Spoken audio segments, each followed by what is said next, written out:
Welcome back, everyone. This is Mark Fisher with Mark and the Millennials, and this podcast is called Sowing Marxism, and we also have the dumbest bill in America and, of course, a daily Biden dumpster fire. But before we start, we just have to say that our break is because I was in a 90-day legislative session in the state of Maryland, probably one of the most leftist legislatures in the United States of America.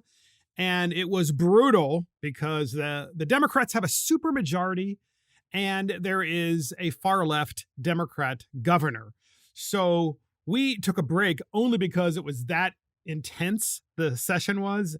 And we're not going to talk about the session so much this episode, nor are we going to talk about the bills that happened during this session. But I will say this. Think of your worst possible nightmare of a bill that could be passed. And I can assure you, the state of Maryland is either past it, or will pass it soon enough. And I also wanted to say this. We also took a break because my good friend and our podcast producer, Christopher Hopkins, was just married. That is correct. He was engaged last year and now married, and he is officially a husband. And congratulations, Christopher. Thank you, Mark. Fantastic wedding. And the wedding was in a beautiful small Maryland town called Easton, which is a beautiful town. If you haven't been there, I strongly recommend that you visit it because it is one of those Americana type towns, kind of Back to the Future type towns. And yet it's fully functioning as a small town. You hear so many towns that are failing, not Easton. Easton is just thriving and it's just a beautiful place. So congratulations, Christopher Hopkins, Mr. and Mrs. Christopher Hopkins, I should say. So this podcast, ladies and gentlemen, is called Sowing Marxism. Because in the United States of America, and certainly in my state, but throughout the United States with the current regime in the White House, there is this movement to systematically confuse people about norms. And when you confuse people about norms, then you can convince them of anything, because then there is no history, there is no normalcy, there is no standard. So you continue to confuse them. And I'm sure you're thinking, oh, gee, Mark, you're going to talk about transgender rights and so forth. That's part of it, but there's so much more. It's all building upon itself. I think some Democrats don't even know they're doing it. I just think they're just stupid and they don't know any better. It's the way they get votes, it's the way they get elected. But I think others, the Democrats and the far leftists in the think tank, know exactly what they are doing. Exactly what they're doing. And so I wanted to start off the podcast by talking about one way and give several examples, but some key ways, if you will, of how you would sow Marxism in a free society. One of the ways is to appoint federal judges who know nothing. They went to law school, but apparently didn't study or don't even understand the law. So what you do is you appoint, as the president of the United States, you appoint federal judges that know nothing, that could care less about norms, could care less about the Constitution, could care less about the law, but are fully on board politically with your side. So in other words, they're not principled. And so one of the funny sides of this is our good friend, Louisiana United States Senator John Kennedy, who's brilliant, by the way, and also incredibly funny, was being interviewed on Fox News. And he is one of those individuals on the Judiciary Committee who has to review and look at these federal judges and interview them in public, create transparency, and expose whether or not they actually know what they're talking about. And as you know, time and time again, the federal judges don't even understand basic principles of law. So here's John Kennedy. We have a clip of him on Fox News talking about how so many of the Biden representatives clearly did not get their law licenses from an accredited law school. He makes it funny as always. Here's John Kennedy. Senator Durbin, he's my friend, but he's running the judiciary, but he's He's worried about these radical folks that President Biden has nominated.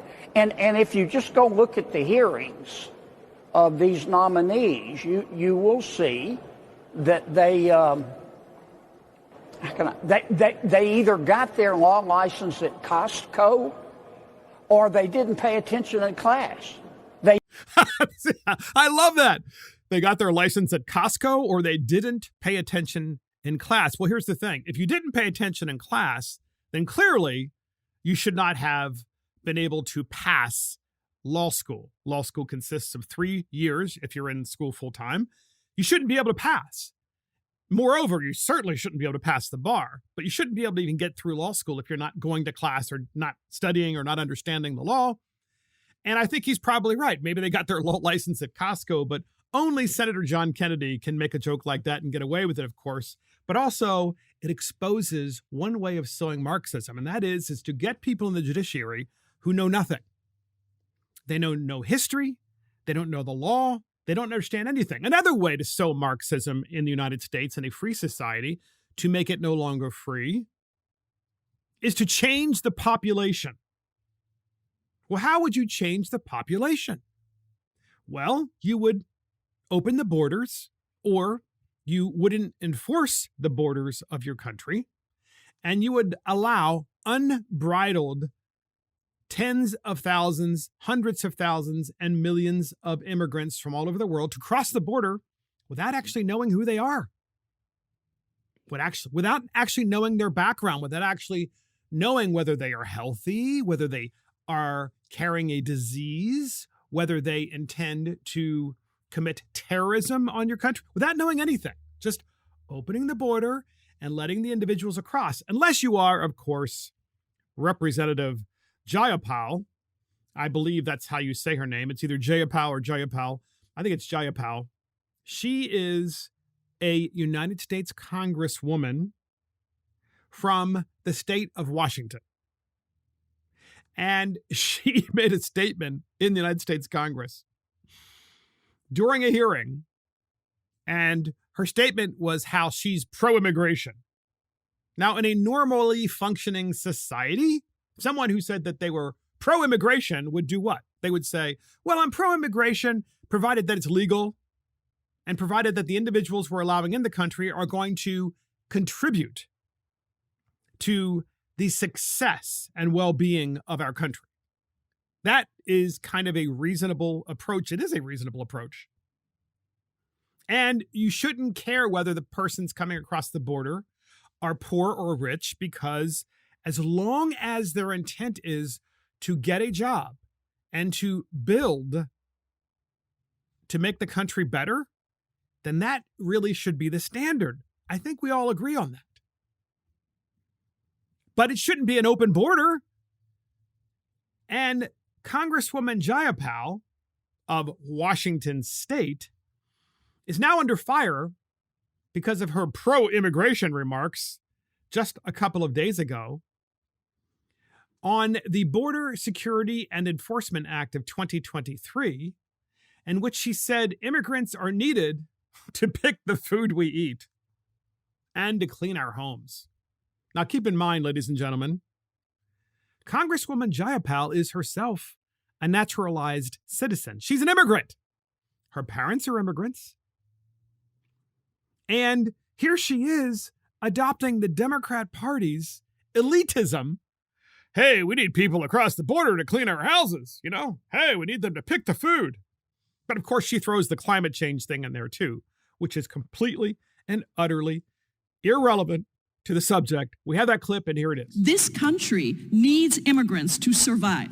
Immigrants pick the food we eat, rebuild our communities after climate disasters, help construct our infrastructure, power our small business economy, clean our homes, and look after the most precious in our families, our children and our elders. In other words, Congresswoman Jayapal is saying, they're servants. We need more servants in the United States. I mean, that is Democratic Party elitism. They are the elites in the United States now. They are the ones who want people to cross the border because they need more people to mow their lawns and watch their kids and pick their food and clean their houses? Give me a break.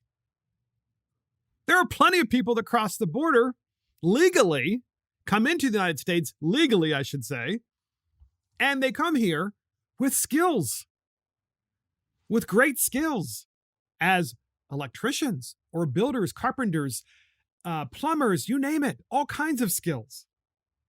But of course, that's not what she wants. She wants people to cross the border who have no skills whatsoever, except for the entry-level skills of picking food, cleaning her house, watching her kids.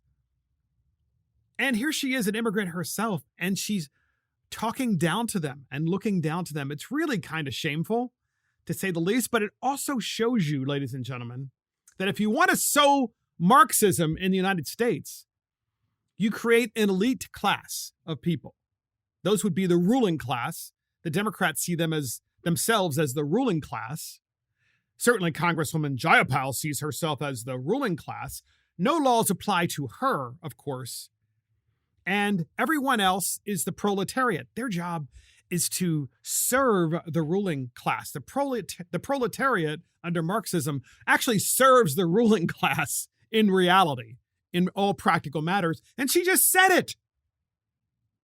So the first thing you do, of course, to sow Marxism is you create and appoint judges who know nothing, who learned nothing in law school, don't care about the Constitution, certainly don't understand the Constitution because they know nothing, and therefore will do whatever you tell them to do.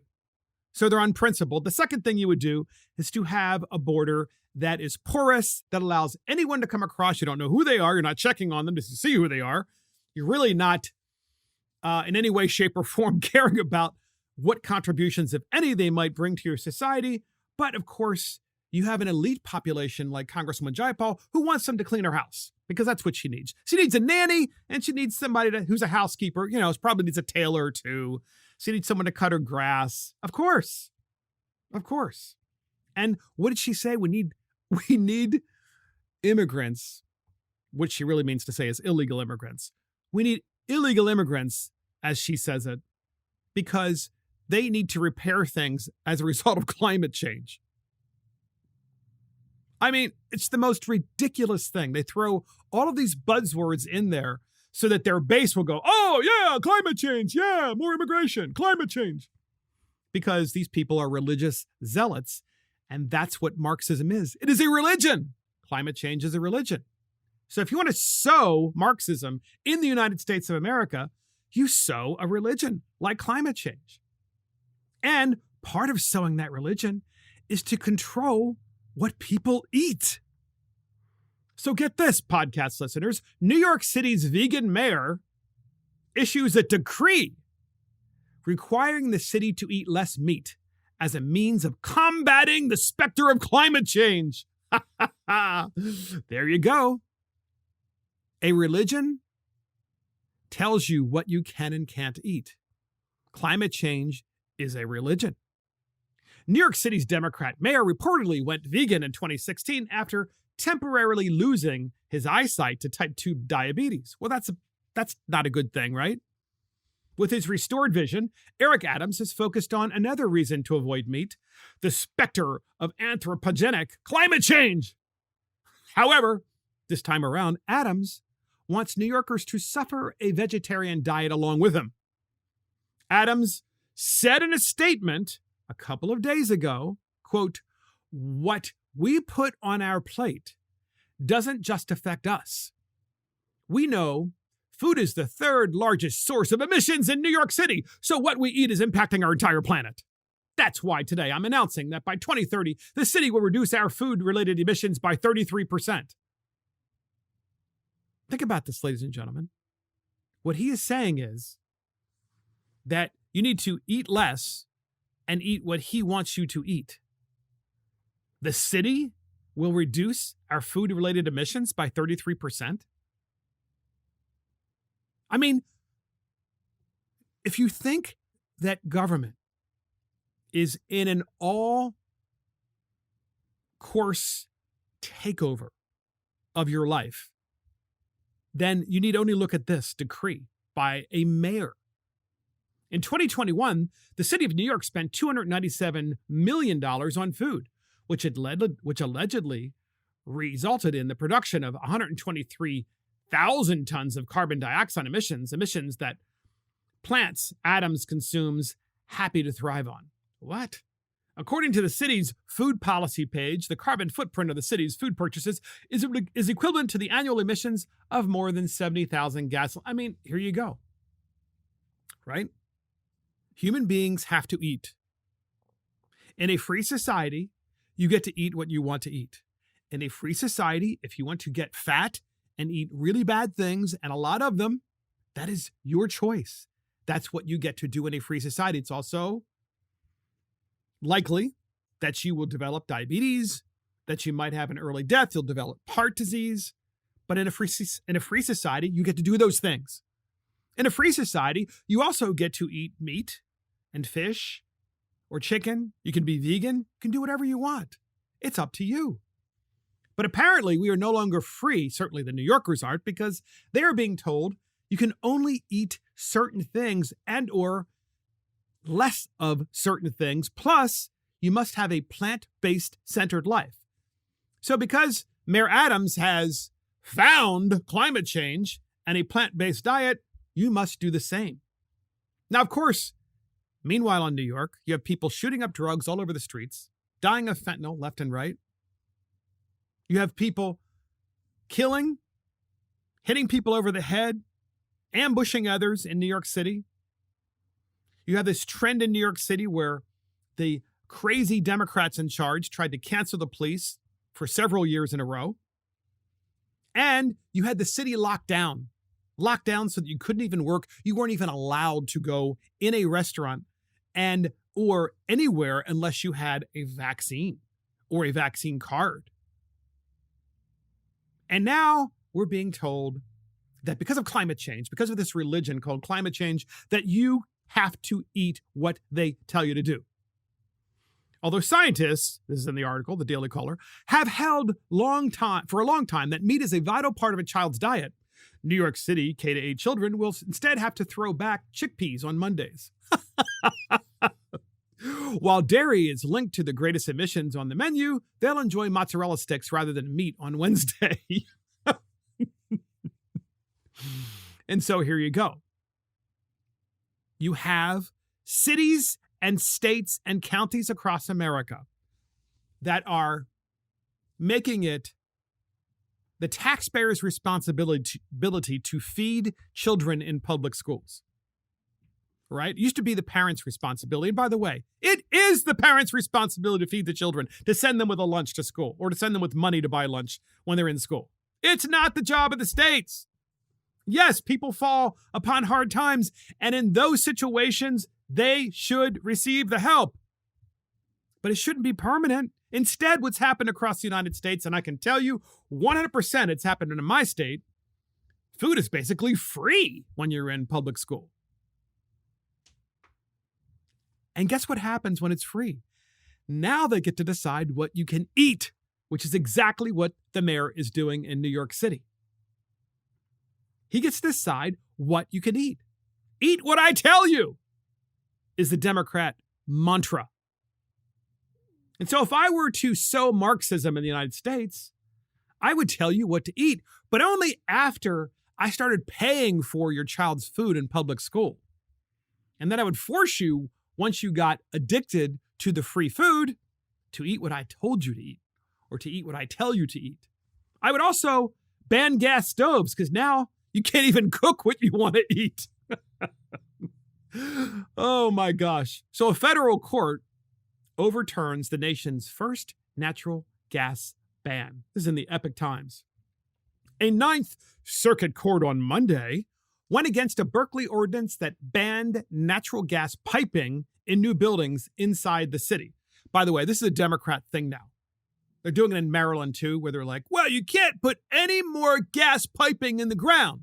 So the natural gas companies are going, yeah, but if we can't put any natural gas piping in the ground, then we're going to have explosions because that means we can't replace the natural gas piping that needs to be replaced. And then they're like, wait, we don't care. That's what we want to happen. That's what Democrats want to happen, because then we can show everybody how dangerous it really is. This is part of the plan. So a Ninth Circuit court on Monday went against a Berkeley ordinance that banned natural gas piping in new buildings inside the city. A district court had dismissed an action from the California Restaurant Association, a dismissal that is now reversed by the Ninth Circuit Court. According to its published opinion, the California Restaurant Association alleged that the Energy Policy and Conservation Act preempts the city of Berkeley's regulation, which banned natural gas piping in new buildings. The act expressly preempts state and local regulations on the energy use of natural gas appliances used in households and restaurant kitchens, according to the Ninth Circuit judge's opinion. Instead of directly banning those appliances in new buildings, Berkeley took a more circuitous route to the same result and enacted a building code that prohibits the natural gas piping itself into those buildings, rendering gas appliances useless. And so we have a federal judge that went, nah, I can't do that. But ladies and gentlemen, the Democrats are still doing it in blue states. They're creating regulations and giving broad authority at the federal and state levels, at least in the blue states they are, to prevent you from connecting to natural gas when you buy a new home or build a new home in those blue states. So they're telling you what to eat in New York City. And by the way, New York City is also the same place that said everything has to be electrified. You can't have gas stoves. So now they're also trying to prevent you from cooking stuff. You got to cook it with electric now and got to have an electric car. And oh, by the way, how easy would it be for the city of New York to then say, you know what? You're not listening to us. You're not eating what we told you to eat. So we're going to shut off your electricity. Now you can't actually charge your car or cook. Now, of course, a lot of people are out there saying, oh, Mark, that's not possible. They would never do that. They wouldn't do that to people. Really, ladies and gentlemen? Did you ever think they would tell you what you should eat and try to force it upon you? Did you ever think that they would ban gas stoves? Did you ever think that they would mandate that you buy a certain kind of car, like an electric car? Did you ever think that the American citizenship, the idea of citizenship no longer matters, that you would have open borders? And so that it doesn't matter who you are. Being an American means you get free stuff. So everybody comes across the border, they get the stuff that you're working hard to pay for, and then more people come across the border. Then, of course, the Democrats want to make those individuals what? They want to make those individuals voters. Because when you give people free stuff, they kind of feel like they should vote for you. So first thing you do is you get judges in office that know nothing. Then you tell people that climate change is an existential threat. You have an elite class that's created because you need those illegal immigrants to clean your houses, according to Congresswoman Jayapal. And then you have the Democrats saying, eat what I tell you, and you can't cook with certain kinds of devices like gas stoves. Then what you do is, when you want to sow Marxism in a free society so that it no longer becomes free, what you do is you convince people that words no longer have a meaning. No words mean anything. They could mean anything. There is no basis for having a dictionary because words don't matter. So how would we actually do that? How would that actually happen? Well, one thing we would do is, we would try to attack the Second Amendment. Well, how would you attack the Second Amendment, I'm sure you're asking? By confusing people with words. Well, the ATF director of the United States of America was asked to define an assault weapon. He was asked, what is an assault weapon? And he couldn't answer the question. Why? Because he doesn't know anything. He actually doesn't even understand guns whatsoever, and admits it. So a United States congressman asks the ATF director, who's responsible for enforcing firearms laws, allegedly, knows nothing about firearms. So words have no meaning to him because he doesn't really know how to define an assault weapon because it's whatever he decides that it is. So words don't matter. We have a clip on this incredibly interesting and revealing conversation between the Bureau of Alcohol, Tobacco, and Firearms Director Steve Diddleback and the House Appropriations Subcommittee hearing Representative Jake Elzy, who's a Republican from Texas, who asks the ATF director this question. We have that clip, and here it is. As a gun owner of many different types and a 20-year military veteran, I have some expertise in weaponry and self-defense weapons. What could you, in 15 seconds, would you define an assault weapon for me? So if you go past 15 seconds, I'll just interrupt you. no, so I'll go shorter than that because I honestly, I do think if Congress wishes to take that up, I think Congress would have to do the work, but we would be there to provide technical assistance. Unlike you, I'm not a firearms expert to the same extent as you may be, but we have people at ATF who can talk about velocity of firearms, what damage different kinds of firearms cause, so that whatever determination you chose to make would be an informed one. He's not a firearms expert, but he's the head of ATF, which means he's not qualified. Kind of like those judges that Biden is appointing. I'm not really qualified to answer the question of, what is an assault weapon? I mean, you know more than I do, Congressman. Well, then why are you here in front of us in the committee telling us that you think assault weapons should be banned? So words have no meaning then, right? Words have no meaning because you're not able to define exactly what an assault weapon is. So therefore, the Second Amendment can be attacked and can be made invalid. The next thing I would do if I were to sow Marxism, of course, we know what the left wants to do. They completely want to disarm you. And this is part of the game, right? It's an assault weapon. Well, I don't know what an assault weapon is. But the next thing they would do is confuse genders. Ha. So get this.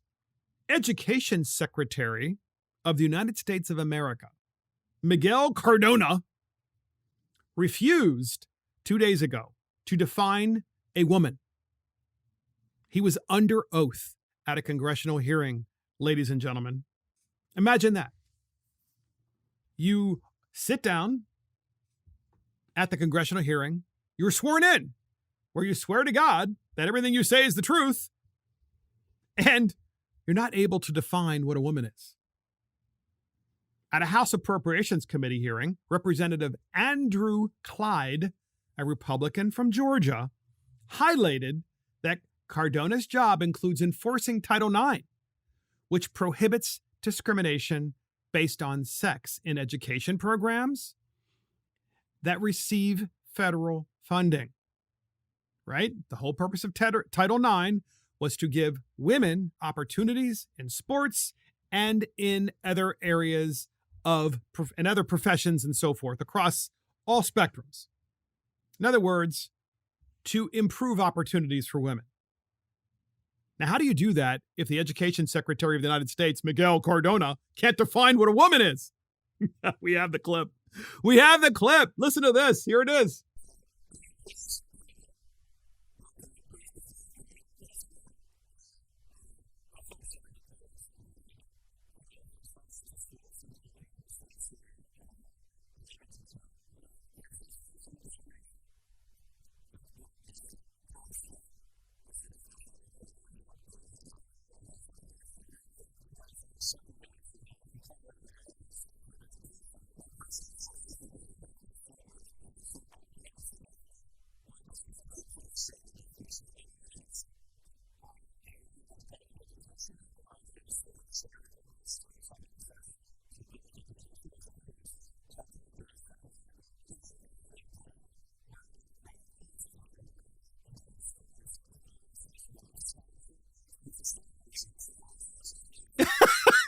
Equal access under Title IX. Well, yes, that is true. Title IX is supposed to provide equal access for women.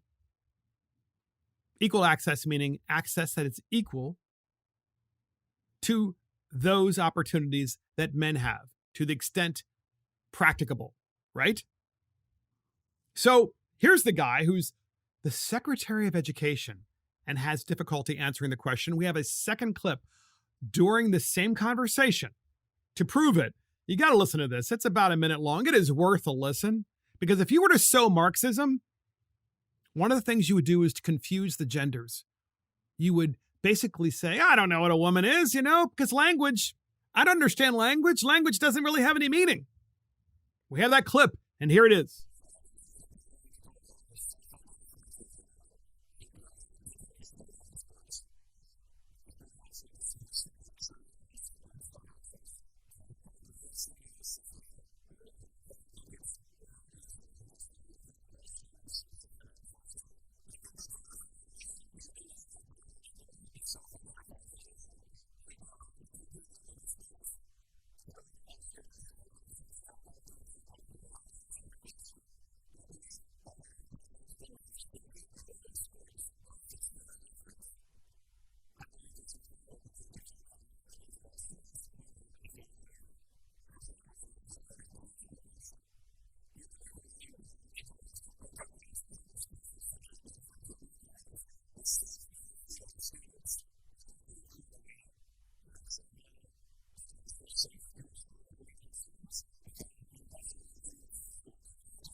So that last one is one of my favorites, actually. One of my favorite comments from the idiots in the Biden administration.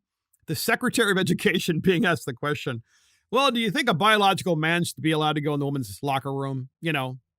And the Secretary of Education is like, well, we got to respect all people's perspectives. Well, what perspective could you possibly have? It's like, excuse me, Coach, there's a guy and he has a wig on, but he's got full frontal nudity and he has a penis.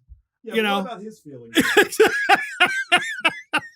I mean, come on. This is, ladies and gentlemen, this is the Secretary of Education. Would you ever want this guy to teach your child? Well, I'm sorry, little Johnny, but it's okay. You can go in the girls' bathroom because, hey, you got the same parts. Just depends on the perspective. You can have any perspective you want, Oh, my gosh. I mean, this is how you sow Marxism in the United States of America, a free country, because you confuse people. And you do so there are no longer any norms whatsoever. There are no longer any genders. There is no truth, correct? There's no truth. There's no shame. There's no shame by these people. And meanwhile, they're completely and utterly causing massive amounts of mental illness in the United States because they are confusing people.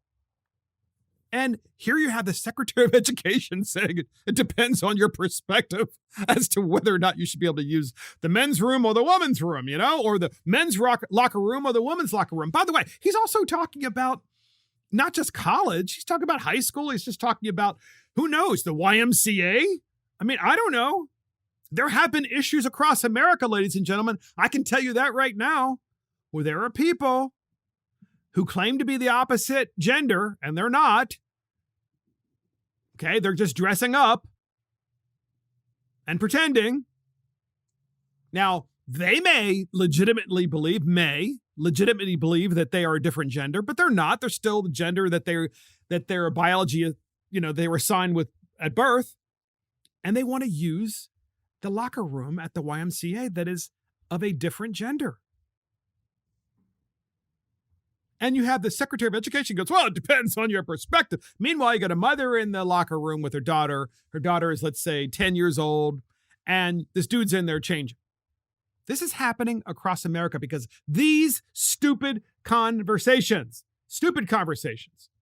And so just today, the House of Representatives, the United States Congress, the House, just passed today A ban on men participating in women's sports. Thank God. That's breaking news, by the way. Today, that happened. And President Joe Biden said he'll veto the bill. So there's a bill that just passed today to protect women's sports. And Biden's like, nah, I'm going to veto that bill. So, in other words, you can say goodbye to women's sports. The party that said that they were for equal rights for women is really not about that. That party is gone. That party is the Marxist Party, the Democrat Party. And to show you how mentally ill the Democrat Party has become, other than just the education secretary of the United States of America saying that he can't define a woman, get this. A trans Montana lawmaker, so a lawmaker in Montana who is a trans, it's a dude, basically. I think, quite honestly, the dude, yeah, it's a dude, throws a fit and threatens the GOP colleagues for wanting to bar sex change treatments for children. So in Montana, a bill being debated, Senate Bill 99, that essentially says you can't trans children. Once the children become adults, they can make their own decisions. Really, really a reasonable approach, okay? You know, I mean, this is why you know the Democrat Party is mentally ill. Because they're like, oh no, they shouldn't have to wait till they're adults.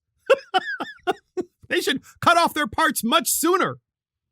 So a trans Montana Democrat lawmaker made threatening comments to his GOP colleagues a couple of days ago regarding the legislature's efforts to amend a bill that bars gender reassignment surgery for minors. I love that. Reassignment surgery. Nah, it's not reassignment. It's cutting off penises and cutting off breasts. All right? That's what it is. It's also a vaginectomy, which is cutting out the vagina of a girl. Think about that. It's not reassignment. It's mutilation. As Fox News reported, Senate Bill 99 previously passed in a mostly party-line vote in the Republican-controlled legislature. Montana Republican Governor Greg Gianforte, however, wrote a letter to the legislature asking them to clarify that public funds cannot be used to pay for reassignment surgeries or hormone therapy for minors diagnosed with gender dysphoria. This caused Representative Zoe Zephyr, I think that's her stage name, his stage name, to have a meltdown on the House floor. Zoe Zephyr. Oh my God. He screamed he hoped supporters would have blood on their hands the next time they prayed should the legislation with amendments passed. I mean, what do you mean the next time they prayed? The blood on the hands? Really? Blood on the hands? I mean, here's a dude that is a trans himself, okay? Which is, he's a guy dressed up as a woman. Whether he's had the surgery or not, I'm not really sure it matters because he's an adult, okay? He's an elected official. He's hard to believe. He's an elected official in Montana. I'm not sure what town he represents in Montana. I mean, maybe they should bring him on Yellowstone, you know, the show Yellowstone. And now for a special appearance, Zoe Zephyr. Oh, God. Oh, my gosh. But anyway, I digress. So Zoe Zephyr had this meltdown, and it's like, you have blood on your hands, Republicans. No, folks, the people that have blood on their hands are the people that want to touch the genitals of children. Okay? These are sick people. These are sick. Just leave them alone. Leave the children alone. We have this clip, ladies and gentlemen. Once again, Zoe Zephyr in this picture on the floor of the house in, I think it is, Zoe Zephyr represents Missoula, by the way, Missoula, Montana. But he's on the floor of the house debating this bill, and he's wearing this striped dress with long dude hair like somebody from the 70s. Remember from the 70s, all the like rock bands, they had the long hair. That's what this looks like. Yes. and anyway, he gets up, and you should see all the Republicans on the floor. They're just like looking down and just like, oh, God help us, you know? How did this happen to us? Anyway, we had the clip, and here it is. And the only thing I will say is if you vote yes on this bill and yes on these amendments, I hope the next time there's an invocation, when you bow your heads in prayer, you see the blood on your hands. When you bow your heads in prayer, you see the blood on your hands. Okay, fine. You're an adult. You are a legitimately elected official. Again, legitimately elected official from Missoula. I'm not sure how that happened, but it's in Montana. I don't know. But there you are. You're in the legislature. You get to say what you want to say. But imagine, ladies and gentlemen, being a member of a party in 2023 in the United States of America that actually believes that we can't wait until 18 years of age before people can make the decision or should make the decision to have radical mutilation surgeries. Imagine being a part of a party that believes that it should be as early as you want in childhood to have child mutilation surgeries and genital mutilation surgery. Imagine being a member of that party and arguing for that. These are the same people that are like, no, you can't get a tattoo without your parents' permission before the age of 18. But you can certainly cut off your schmeckle. This is a sick party. It's sick. Completely and utterly sick.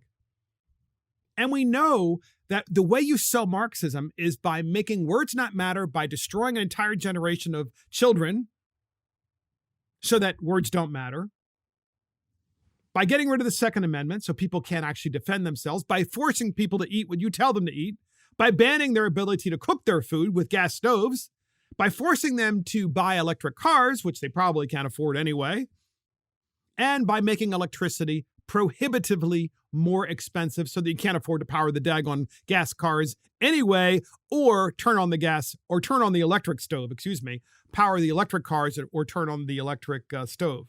Sorry about that. That is what the Democrats want to do. They are sowing Marxism across the United States. So many more examples, including speech codes that they're putting into place in Washington State, all over the country, in Oregon, all over the country, they're putting these things in place in the left-wing blue states. In other words, you can't say that. We're going to put a social credit score on you and not let you use your stove or your car. This is about control.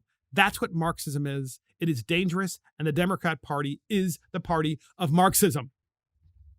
So next up, ladies and gentlemen, we have the dumbest bill in America. And do we have a lead up, Mr. Producer? Here it is.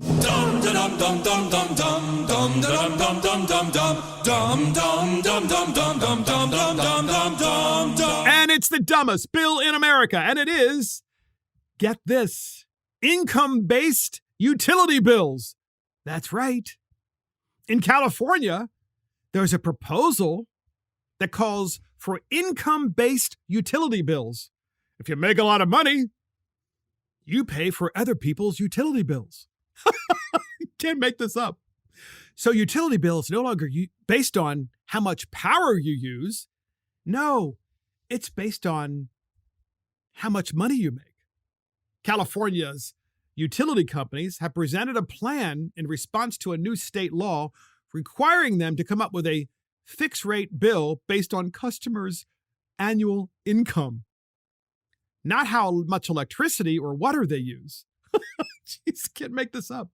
San Diego Gas and Electric, PG&E, and Southern California Edison filed a joint proposal alongside California's Public Utilities Commission that, if adopted, would fix the rate on income per household. Here is the proposal. If you make less than $28,000 a year, your utility bill is $15 a month. If you make between $28,000 and $69,000, it's $20 a month. $69,000 and $180,000, $51 a month. And over $180,000, it's $85 a month. Where I come from, ladies and gentlemen, this is called Marxism. It's not socialism. This is Marxism. Remember that time when the Democrats in California said, well, everybody should put renewable energy on their homes, namely solar. Well, if it's renewable, then by definition, it should be free, right? I mean, I'm actually arguing for common sense where words actually have meaning. The word renewable means it renews itself, it regenerates itself again and again and again without any further action. By definition, that would mean that if you put solar in your home, your power would be free. Well, apparently, it's not renewable. You want to know why? It never was renewable. It's all a scam. And so now the scam has been exposed in California, and they're saying, well, we know that your electricity prices are absurdly high, and they're absurdly high because we aren't allowing the utility companies to burn natural gas to generate electricity. We're not allowing coal plants to generate electricity. We're not allowing oil plants to generate electricity. We're not allowing nuclear plants to be built that would generate electricity. All we're allowing is renewable energy, which is the most expensive. So people are like, hey, we can't afford this. And they're like, okay, fine. You know what we're going to do? We're going to buy off the citizenry to make sure they vote for Democrats forever by doing what? By having electricity bills that are based on your income. So you can use as much electricity as you want in California, but still only pay $15 a month. As long as you earn only $28,000 or less per year. By the way, if you earn between $69,000 and $180,000 a year, it's $51 a month. I'm sorry, I can't make this stuff up. Income-based utility bills. Well, by definition, that is Marxism. Because how on earth could you ever create enough electricity in any economy if people can use as much as they want? Each person gets to take as much as they want, right? In Marxism, each person takes according to their need. That's what this is. You're taking according to your need, and you're paying basically nothing for it because some magic money is going to fall from the sky and pay for your electricity bill. This, ladies and gentlemen, is the scam of the climate change movement. First, force people to put renewable energy on their homes, which is solar panels. Second, force them to buy electric cars. Third, have to improve the grid in a massive way, which costs a fortune, which raises electricity bills. Fourth, close down all of the fossil fuel power plants that generate electricity, which raises your utility bills.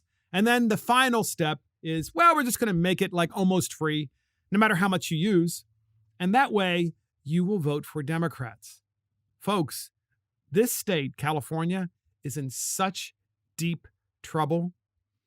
And I must say this, it's in large part, in my opinion, is my personal opinion, because when you have open borders and you have so many millions of people come into a state at one time, and you train those people from the second they get into your state that things should be free, everything should be free, then you have effectively flipped your state from a free society, from a free state to a Marxist state.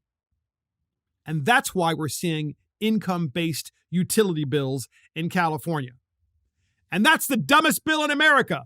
And that's it for Mark and the Millennials. This is Mark Fisher. Thank you to our newly married producer, Christopher Hopkins. Check us out on iTunes, Spotify, YouTube, Facebook, Twitter, Getter, True Social, Rumble, and our website. See you next time.